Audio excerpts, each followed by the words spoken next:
Hello दोस्तों, एक बार फिर आप सभी का मेरे यूट्यूब चैनल पर स्वागत है। हम इसी कहानी के 2 पार्ट पहले अपलोड कर चुके हैं। अगर आपने उनको नहीं देखा तो देख सकते हैं। अब उस कहानी का लास्ट पार्ट है। इसी पार्ट में यह कहानी कंप्लीट हो जाएगी। उनको तो बस कुमुद मुरारी पंडित के घर जाए, चाहे हम लोग तबाह हो जाएं। उमा ने एक शंका उपस्थित की। अम्मा अपनी सब गहने कुमुद को दे देंगी, देख लीजिएगा। कामता नाथ का स्वार्थ नीति से विद्रोह न कर सका। बोले, गहनों पर उनका पूरा अधिकार है। यह उनका स्त्री धन है, जिसे चाहे दे सकती हैं। उमा ने कहा, स्त्री धन है तो क्या वह उसे लुटा देंगी? आखिर वह भी तो दादा ही की कमाई है। किसी की कमाई हो, स्त्री धन पर उनका पूरा अधिकार है। यह कानूनी गोरख धंधे हैं। 20,000 में तो 4 हिस्सेदार हूँ और 10,000 के गहने अम्मा के पास रह जाएं। देख लेना, इन्हीं के बल पर वह कुमुद का विवाह मुरारी पंडित के घर करेंगी। उमानाथ इतनी बड़ी रकम को इतनी आसानी से नहीं छोड़ सकता। वह कपट नीति में कुशल है। कोई कौशल रच कर माता से सारे गहने ले लेगा। उसी वक्त तक कुमुद के विवाह की चर्चा करके फूलमती को भड़काना उचित नहीं। कामतानाथ ने सिर हिलाकर कहा, भाई मैं इन चालों को पसंद नहीं करता। उमानाथ ने खिसियाकर कहा, गहने 10,000 से कम के ना होंगे।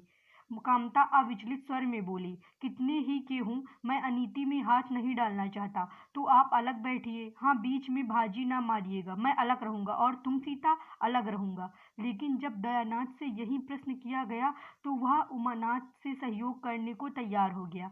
10,000 में 2,500 तो उसके होंगे ही। इतनी बड़ी रकम के लिए यदि कुछ कौशल भी करना पड़े तो क्षम्य है। फूलमती रात को भोजन करके लेटी थी कि उमा और दया उसके पास जाकर बैठ गए। दोनों ऐसा मुंह बनाए हुए थे मानो कोई भारी विपत्ति आ पड़ी है। फूलमती ने सनसक होकर पूछा, तुम दोनों घबराए हुए मालूम होते हो। उमा ने सिर खुजलाते हुए कहा, समाचार पत्रों में लेख लिखना बड़े जोखिम का काम है अम्मा। कितना ही बचकर लिखो, लेकिन कहीं ना कहीं पकड़ हो ही जाती है। दयानाथ ने एक लेख लिखा था, उसी पर 5,000 की जमानत मांगी गई है। अगर कल तक जमा ना कर दी गई तो गिरफ्तार हो जाएंगे और 10 साल की सजा ठुक जाएगी। फूलमती ने सिर पीट कर कहा, ऐसी बातें क्यों लिखते हो बेटा? जानते नहीं हो, आजकल हमारे अधीन आए हुए हैं। जमानत किसी तरह टल नहीं सकती। दयानाथ ने अपराधी भाव से उत्तर दिया, मैंने तो अम्मा ऐसी कोई बात नहीं लिखी थी, लेकिन किस्मत को क्या करूं? हाकिम जिला इतना कड़ा है कि जरा भी रियायत नहीं करता। मैंने जितनी दौड़ धूप हो सकती थी वह सब कर ली। तो तुमने कामता से रुपयों का प्रबंध करने को नहीं कहा? उमा ने मुंह बनाया। उनका स्वभाव तो तुम जानती हो अम्मा। उन्हें रुपये प्राणों से प्यारे हैं। इन्हें चाहे काला पानी ही हो जाए, वह एक पाई ना देंगे। दयानाथ ने समर्थन किया, मैंने तो उनसे इसका जिक्र ही नहीं किया। फूलमती ने चारपाई से उठते हुए कहा, चलो मैं कहती हूँ, देगा कैसे नहीं? रुपए इसी दिन के लिए होते हैं कि गाड़ कर रखने के लिए? उमानाथ ने माता को रोक कर कहा, नहीं अम्मा, उनसे कुछ ना कहो। रुपये तो ना देंगे, उल्टे और हाय हाय मचाएंगे। उनको अपनी नौकरी की खैरियत मनानी है। इन्हें घर में रहने भी ना देंगे। अफसरों में जाकर खबर दे दें तो आश्चर्य नहीं।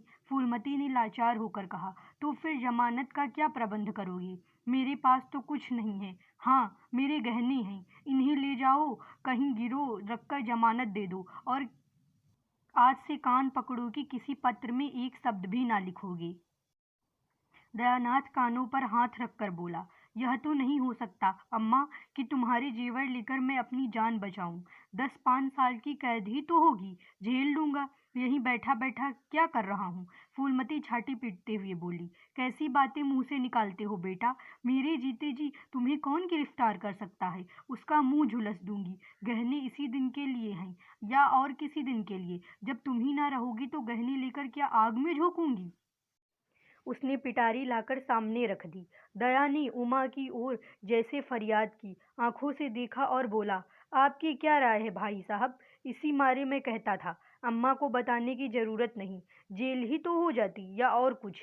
उमा ने जैसे सिफारिश करते हुए कहा, यह कैसे हो सकता था कि इतनी बड़ी वारदात हो जाती और अम्मा को खबर ना होती? मुझसे यह नहीं हो सकता था कि सुनकर पेट में डाल देता। मगर अब करना क्या है, यह मैं खुद निर्णय नहीं कर सकता। ना तो यही अच्छा लगता है कि तुम जेल जाओ और ना यही अच्छा लगता है कि अम्मा के गहने गिरोह रखे जाएं।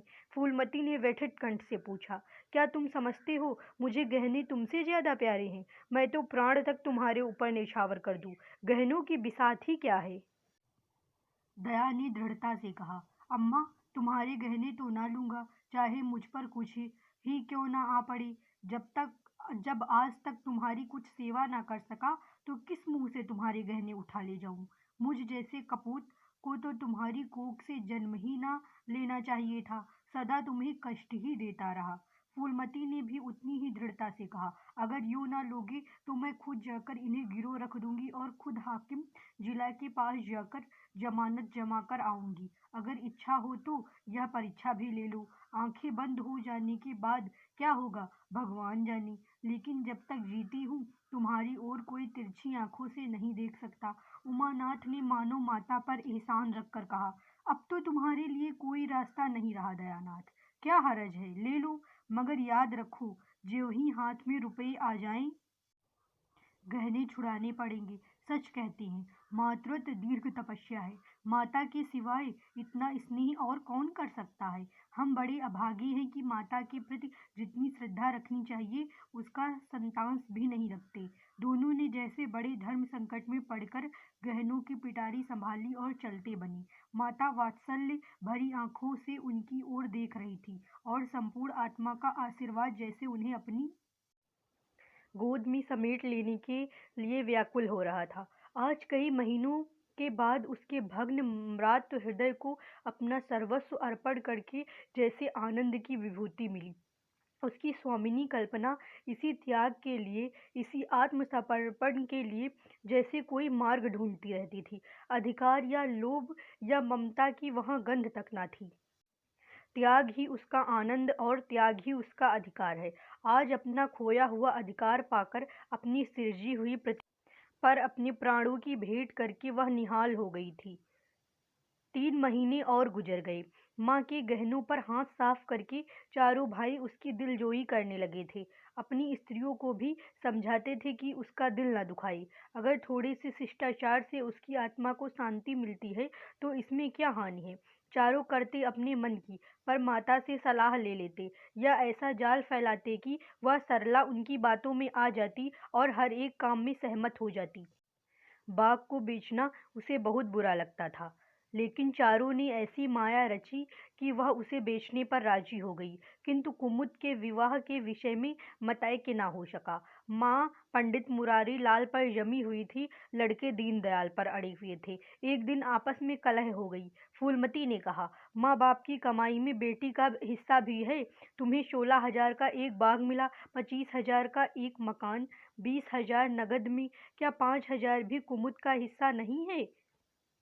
कामता ने नम्रता से कहा, अम्मा, कुमुद आपकी लड़की है तो हमारी बहन है। आप 2-4 साल में प्रस्थान कर जाएंगी, पर हमारा और उसका बहुत दिनों तक संबंध रहेगा। तब हम यथाशक्ति कोई ऐसी बात ना करेंगे जिससे उसका अमंगल हो। लेकिन हिस्से की बात कहती हो तो कुमुद का हिस्सा कुछ नहीं। दादा जीवित थे तब और बात थी। वह उसके विवाह में जितना चाहते खर्च करते, कोई उनका हाथ ना पकड़ सकता था। लेकिन अब तो हमें एक एक पैसे की किफ़ायत करनी पड़ेगी।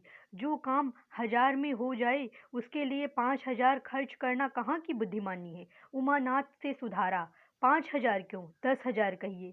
कामता ने भवें सिकोड़ कर कहा, नहीं, मैं 5,000 ही कहूँगा। एक विवाह में 5,000 खर्च करने की हमारी हैसियत नहीं है। फूलमती ने जिद पकड़कर कहा, विवाह तो मुरारी लाल के पुत्र से ही होगा। 5,000 खर्च हो चाहे 10,000, मेरे पति की कमाई है। मैंने मर मर कर जोड़ा है, अपनी इच्छा से खर्च करूंगी। तुम्ही ने मेरी कोख से नहीं जन्म लिया है, कुमुद भी उसी कोख से आई है।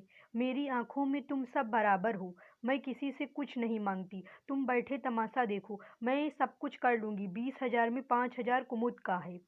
कामतानाथ को अब कड़वे सत्य की शरण लेने के सिवा और मार्ग न रहा। बोला, अम्मा, तुम बरबस बात बढ़ाती हो। जिन रुपयों को तुम अपना समझती हो वह तुम्हारे नहीं है। तुम हमारी अनुमति के बिना उनमें से कुछ नहीं खर्च कर सकती।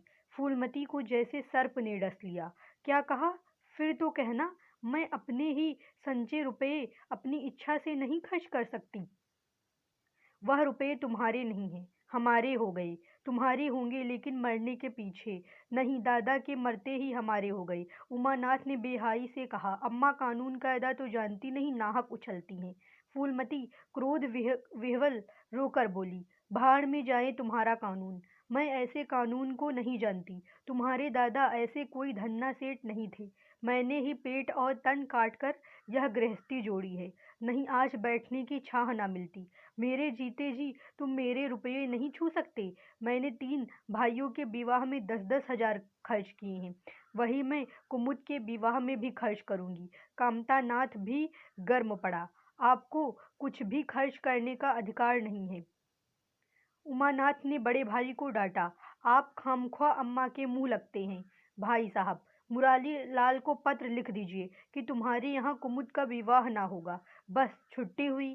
कायदा कानून तो जानती नहीं, व्यर्थ की बहस करती हैं। फूलमती ने संयमित स्वर में कहा। अच्छा, क्या कानून है, जरा मैं भी सुनूं। उमा ने निरीह भाव से कहा। कानून यही है कि बाप के मरने के बाद जायदाद बेटों की हो जाती है। माँ का हक केवल रोटी कपड़े का है? फूलमती ने तड़फ कर पूछा। किसने यह कानून बनाया है? उमा शांत स्थिर स्वर में बोला। हमारे ऋषियों ने, महाराज मनु ने। और किसने? फूलमती एक क्षण अवाक रहकर आहत कंठ से बोली। तो इस घर में मैं तुम्हारे टुकड़ों पर पड़ी हुई हूँ? उमानाथ ने न्यायाधीश की निर्ममता से कहा। तुम जैसा समझो। फूलमती की संपूर्ण आत्मा मानो इस वज्रपात से चित्कार करने लगी। उसके मुंह से जलती हुई चिंगारियों की भांति यह शब्द निकल पड़े। मैंने घर बनवाया, मैंने संपत्ति जोड़ी, मैंने तुम्हें जन्म दिया, पाला, और आज मैं इस घर में गैर हूँ। मनु का यही कानून है और तुम उस कानून पर चलना चाहते हो। अच्छी बात है, अपना घर द्वार लो।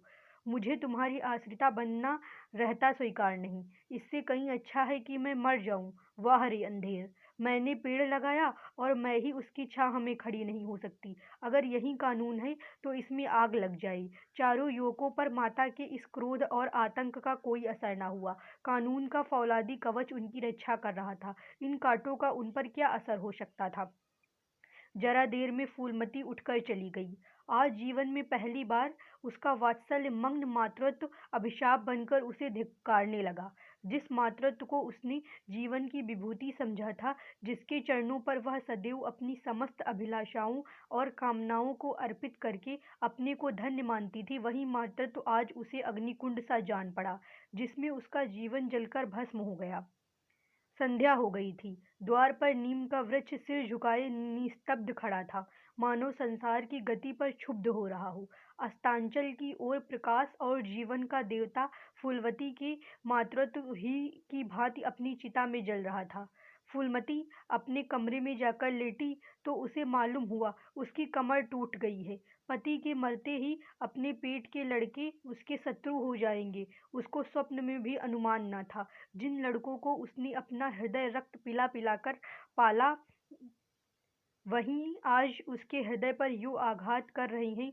अब वह घर उसे कांटों की सेज हो रहा था, जहां उसकी कुछ कद्र नहीं, कुछ गिनती नहीं। वह अनाथों की भांति पड़ी रोटियां खाए। यह उसकी अभिमानी प्रकृति के लिए असहाय था, पर उपाय ही क्या था? वह लड़कों से अलग होकर रहे भी तो नाक किसकी कटेगी? संसार उसे थूके तो क्या और लड़कों को थूके तो क्या, बदनामी तो उसी की है। दुनिया यही तो कहेगी कि 4 जवान बेटों के होते बुढ़िया अलग पड़ी हुई मजूरी करके पेट पाल रही है। जिन्हें उसने हमेशा नीच समझा, वही उस पर हंसेंगे? नहीं, वह अपमान इस अनादर से कहीं ज्यादा हृदय विदारक था। अब अपना और घर का पर्दा ढका रखने में ही कुशल है। हाँ, अब उसे अपने को नई परिस्थितियों के अनुकूल बनाना पड़ेगा। समय बदल गया है। अब तक स्वामिनी बनकर रही, अब लौंडी बनकर रहना पड़ेगा। ईश्वर की यही इच्छा है। अपने बेटों की बातें और लाते गैरों की बातों और लातों की अपेक्षा फिर भी गनीमत है।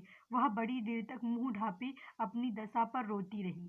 सारी रात इसी आत्मवेदना में कट गई। शरद का प्रभाव डरता डरता ऊषा की गोद से निकला, जैसे कोई कैदी छिपकर जेल से भाग आया हो। फूलमती अपने नियम के विरुद्ध आज तड़के हो उठी। रात भर में उसका मानसिक परिवर्तन हो चुका था। सारा घर सो रहा था। और वह आंगन में झाड़ू लगा रही थी। रात भर ओस में भीगी हुई उसकी पक्की जमीन उसके नंगे पैरों में कांटों की तरह चुभ रही थी। पंडित जी उसे कभी इतनी सवेरे उठने ना देते थे। शीत उसके लिए बहुत हानिकारक था, पर अब वह दिन नहीं रहे। प्रकृति उसको भी समय के साथ बदल देने का प्रयत्न कर रही थी। झाड़ू से फुर्सत पाकर उसने आग जलाई और दाल चावल की कंकड़ियां चुनने लगी। कुछ देर में लड़के जागे, बहुएं उठी। सभी ने बुढ़िया को सर्दी से सिकुड़े हुए काम करते देखा, पर किसी ने यह न कहा कि अम्मा क्यों हलकान होती हो। शायद सबके सब बुढ़िया के इस मान मर्दन पर प्रसन्न थे। आज से फूलमती का यही नियम हो गया कि जी तोड़कर घर का काम करना और अतरंग नीति से अलग रहना। उसके मुख पर जो एक आत्मगौरव झलकता रहता था, उसकी जगह अब गहरी वेदना छाई हुई नजर आती थी।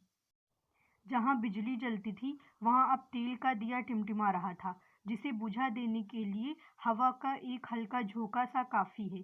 मुरारी लाल को इनकारी पत्र लिखने की बात पक्की हो चुकी थी। दूसरे दिन पत्र लिख दिया गया। दीनदयाल से कुमुद का विवाह निश्चित हो गया। दीनदयाल की उम्र 40 से कुछ अधिक थी, मर्यादा में भी कुछ हेठे थे, पर रोटी दाल से खुश थे। बिना किसी ठहराव के विवाह करने पर राजी हो गए। तिथि नियत हुई, बारात आई, विवाह हुआ और कुमुद विदा कर दी गई। फूलमती के दिल पर क्या गुजर रही थी, इसे कौन जान सकता है, पर चारों भाई बहुत प्रसन्न थे, मानो उनके हृदय का कांटा निकल गया हो। ऊंचे कुल की कन्या मुंह कैसे खोलती। भाग में सुख भोगना लिखा होगा, सुख भोगेगी। दुख भोगना लिखा होगा, दुख झेलेगी। हरी इच्छा बेकसों का अंतिम अवलंब है। घर वालों ने जिससे विवाह कर दिया, उसमें हजारों ऐब हों, तो भी वह उसका उपास से उसका स्वामी है। प्रतिरोध उसकी कल्पना से परे था। फूलमती ने किसी काम में दखल न दिया। कुमुद को क्या दिया गया, मेहमानों का कैसा सत्कार किया गया, किसके यहाँ से नेवते में क्या आया, किसी बात से भी उसे सरोकार न था। उससे कोई सलाह भी ली गई तो यही कहा, बेटा तुम लोग जो करते हो अच्छा ही करते हो, मुझसे क्या पूछते हो। जब कुमुद के लिए द्वार पर डोली आ गई और कुमुद माँ के गले लिपट कर रोने लगी, तो वह बेटी को अपनी कोठरी में ले गई और जो कुछ 150 रुपये और 2-4 मामूली गहने उसके पास बच रहे थे, बेटी के आंचल में डालकर बोली, बेटी मेरी तो मन की मन में रह गई, नहीं तो क्या आज तुम्हारा विवाह इस तरह होता और तुम इस तरह विदा की जाती। आज तक फूलमती ने अपने गहनों की बात किसी से ना कही थी। लड़कों ने उसके साथ जो कपट व्यवहार किया था, इसे चाहे अब तक ना समझी हो, लेकिन इतना जानती थी कि गहने फिर ना मिलेंगे और मनोमालिन्य बढ़ने के सिवा कुछ हाथ न लगेगा। लेकिन इस अवसर पर उसे अपनी सफाई देने की जरूरत मालूम हुई। कुमुद यह भाव मन में लेकर जाए कि अम्मा ने अपने गहने बहुओं के लिए रख छोड़े, इसे वह किसी तरह न सह सकती थी, इसलिए वह उसे अपनी कोठरी में ले गई थी। लेकिन कुमुद को पहले ही इस कौशल की ठोह मिल चुकी थी। उसने गहने और रुपये आंचल से निकालकर माता के चरणों में रख दिए और बोली, अम्मा मेरे लिए तुम्हारा आशीर्वाद लाखों रुपए के बराबर है। तुम इन चीजों को अपने पास रखो, न जाने अभी तुम्हें किन विपत्तियों का सामना करना पड़े। फूलमती कुछ कहना ही चाहती थी कि उमानाथ ने आकर कहा, क्या कर रही है कुमुद, चल जल्दी कर, साइड टली जाती है, वह लोग हाय हाय कर रहे हैं, फिर तो 2-4 महीने में आएगी ही, जो कुछ लेना देना हो ले लेना। फूलमती के घाव पर जैसे मनो नमक पड़ गया हो। बोली, मेरे पास अब क्या है भैया, जो इसे मैं दूंगी। जाओ बेटी, भगवान तुम्हारा सुहाग अमर करे। कुमुद विदा हो गई। फूलमती पछाड़ खाकर गिन पड़ी। जीवन की लालसा नष्ट हो गई। 1 साल बीत गया। फूलमती का कमरा घर में सब कमरों से बड़ा और हवादार था। कई महीनों से उसने बड़ी बहू के लिए खाली कर दिया था और खुद एक छोटी सी कोठरी में रहने लगी, जैसे कोई भिखारिन हो। बेटी और बहुओं से अब उसे जरा भी स्नेह न था। अब वह घर की लौंडी थी। घर के किसी प्राणी, किसी वस्तु, किसी प्रसंग से उसे प्रयोजन न था। वह केवल इसलिए जीती थी कि मौत न आती थी। सुख या दुख का अब उसे लेस मात्र भी ज्ञान न था। उमानाथ का औषधालय खुला, मित्रों की दावत हुई, नाच तमाशा हुआ। दयानाथ का प्रेस खुला, फिर जलसा हुआ। सीतानाथ को वजीफा मिला और विलायत गया। फिर उत्सव हुआ। कामता नाथ के बड़े लड़के का यज्ञोपवीत संस्कार हुआ। फिर धूमधाम हुई, लेकिन फूलमती के मुख पर आनंद की छाया तक न आई। कामता प्रसाद टाइफाइड में महीने भर बीमार रहा और मरकर उठा। दयानाथ ने अबकी अपने पत्र का प्रचार बढ़ाने के लिए वास्तव में एक आपत्तिजनक लेख लिखा और 6 महीने की सजा पाई। उमानाथ ने एक फौजदारी के मामले में रिश्वत लेकर गलत रिपोर्ट लिखी और उसकी सनद छीन ली गई, पर फूलमती के चेहरे पर रंज की परछाइयां तक न पड़ी। उसके जीवन में अब कोई आशा, कोई दिलचस्पी, कोई चिंता न थी। बस पशुओं की तरह काम करना और खाना, यही उसकी जिंदगी के 2 काम थे। जानवर मारने से काम करता है पर खाता है मन से। फूलमती बेकहे काम करती थी पर खाती थी विष की कौर की तरह। महीनों सिर में तेल न पड़ता, महीनों कपड़े न धुलते, कुछ परवाह नहीं। चेतना शून्य हो गई थी। सावन की झड़ी लगी हुई थी। मलेरिया फैल रहा था। आकाश में मटियाले बादल थे, जमीन पर मटियाला पानी, आर्द्र वायु शीत ज्वर और श्वास का वितरण करती फिरती थी। घर की मेहरी बीमार पड़ गई। फूलमती ने घर के सारे बर्तन मांजे, पानी में भीग भीग कर सारा काम किया। फिर आग जलाई और चूल्हे पर पतीलियां चढ़ा दी। लड़कों को समय पर भोजन मिलना चाहिए। सहसा उससे याद आया, कामता नाथ नल का पानी नहीं पीते। उसी वर्षा में गंगा जल लाने चली। कामता नाथ ने पलंग पर लेटे लेटे कहा, रहने दो अम्मा, मैं पानी भर लाऊंगा। आज मेहरी खूब बैठी रही। फूलमती ने मटियाले आकाश की ओर देखकर कहा, तुम भीग जाओगे बेटा, सर्दी हो जाएगी। कामता नाथ बोले, तुम भी तो भीग रही हो, कहीं बीमार न पड़ जाओ। फूलमती निर्मम भाव से बोली, मैं बीमार ना पड़ूंगी, मुझे भगवान ने अमर कर दिया है। उमानाथ भी वहीं बैठा हुआ था। उसके औषधालय में कुछ आमदनी ना होती थी, इसलिए बहुत चिंतित था। भाई भावच की मुंह देखी करता रहता था। बोला, जाने दो भी भैया, बहुत दिनों बहुओं पर राज कर चुकी, उसका प्रायश्चित तो करने दो।